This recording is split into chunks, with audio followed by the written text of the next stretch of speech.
just like to throw certain questions to the house, which is the discussion framework, so that we are in a position at the end of the discussion to return certain concrete recommendations which can be taken as takeaways to speed further financial inclusion, which is we have certain common challenges.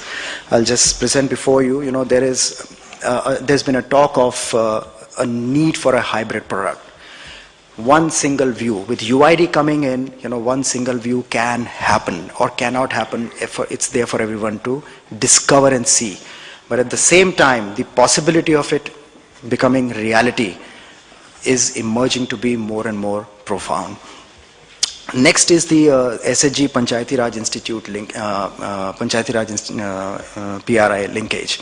SHGs have been on a decline, much against our expectation of SHGs having to improve their own status.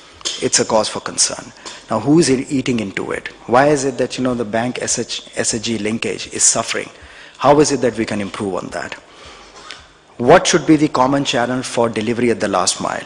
Now, is it going to be a banking correspondent only, or is it going to be something more?